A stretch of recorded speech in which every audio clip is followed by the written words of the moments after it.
Brent crude oil has structurally breached the critical $100 per barrel mark, recently printing at $103.14.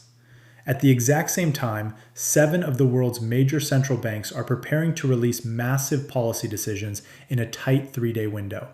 The global economic architecture is sitting at a highly volatile inflection point for the week of March 16th through March 20th, 2026.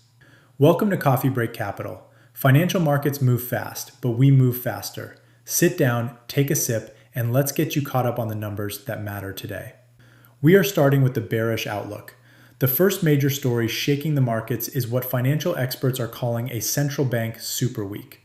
Between Monday, March 16th and Thursday, March 19th, global markets must absorb interest rate decisions from 7 major monetary authorities.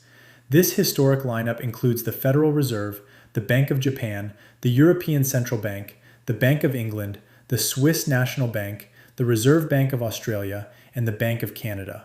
The absolute center of gravity is the Federal Reserve meeting on Wednesday, March 18th. Markets widely expect the Fed to hold its benchmark rate steady at the restrictive level of 3.50% to 3.75%, but the actual rate decision is entirely secondary. What really matters is the updated summary of economic projections, which includes the famous dot plot. This chart visually maps out exactly where policymakers expect interest rates to go in the coming years. Before the recent geopolitical energy shock, markets aggressively priced in multiple rate cuts for 2026. The median dot from December 2025 projected a rate of 3.4% by the end of 2026. However, recent inflation data has stalled out above the Fed's 2% target. We recently saw a January personal consumption expenditures reading of 2.9% and a February consumer price index increase of 2.4% year over year. Fed Chair Jerome Powell has explicitly refused to give a concrete timeline or benchmark for cutting rates. He recently stated that a good part of policy normalization is already done. Meanwhile, the U.S. labor market is sending deeply confusing signals, with the unemployment rate ticking up to 4.4% alongside a payroll decrease of 92,000 jobs in February. The Federal Reserve is trapped. If the new dot plot shows 0 rate cuts for 2026, equity markets will suffer a violent downward repricing. Higher sustained rates mathematically destroy the present value of future corporate earnings, heavily impacting the S&P 500 ETF, ticker SPY. Before we move to the next shock hitting the system, if you want to stay ahead of these rapid market shifts and protect your portfolio, hit that subscribe button right now. We break down the complex data so you can trade with confidence. Moving to our second bearish story, we are tracking a severe geopolitical fracture and a massive energy supply shock. The widening conflict involving Iran is creating a direct, highly credible threat to the Strait of Hormuz. This is a vital global choke point where a massive fraction of the world's daily crude oil and liquefied natural gas flows. Because of this threat, Brent crude is trading firmly above the critical $100 threshold. Global investment banks are actively raising their price targets, operating under the grim assumption that energy supply will stay incredibly tight for the foreseeable future. This creates a huge macroeconomic threat of stagflation, which is a highly destructive environment of stagnant economic growth paired with high, persistent inflation. U.S. consumer data already shows the pain, with energy services up 6.3% and piped natural gas up 10.9% year over year.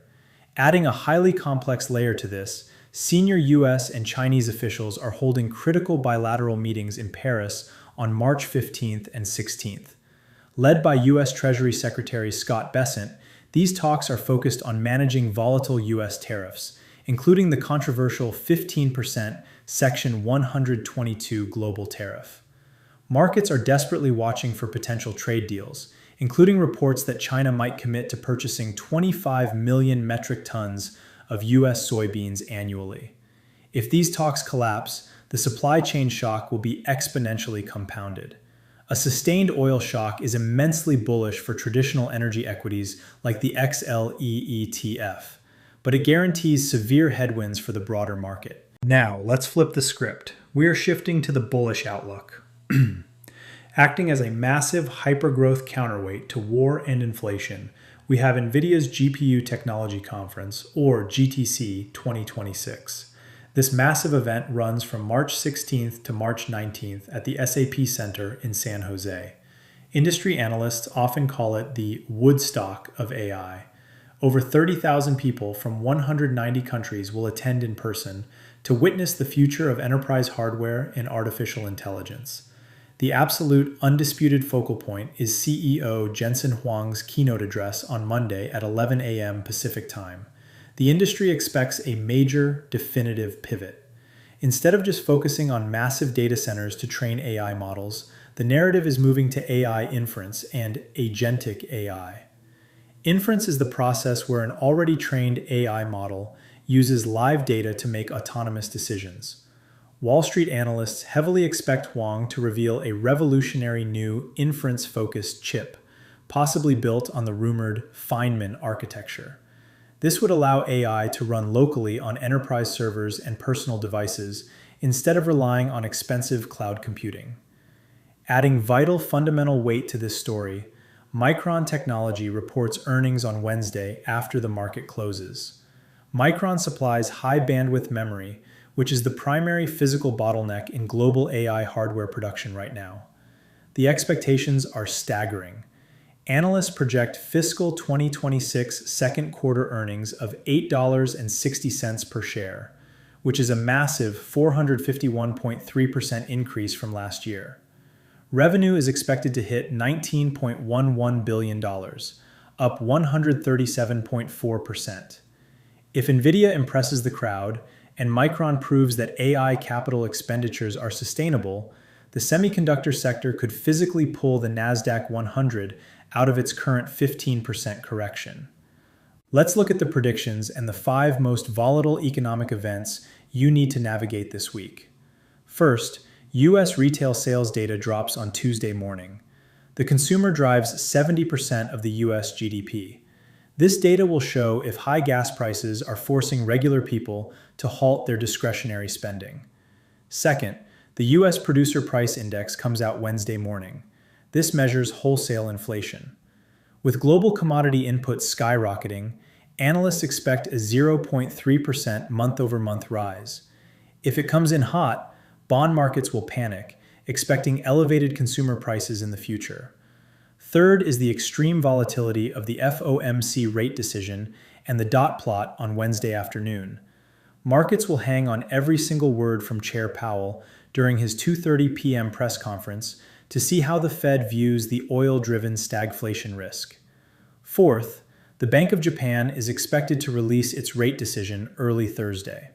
Japan is the last anchor of ultra-loose monetary policy.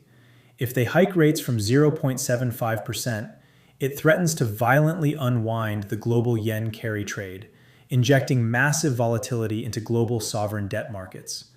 Finally, FedEx reports third quarter earnings Thursday after the close. Analysts expect $4.11 in earnings per share, but the real focus is their forward guidance. FedEx is the ultimate corporate barometer, and markets need to know exactly how Middle East shipping disruptions are impacting their operating margins. Here is your safe takeaway conclusion for the week.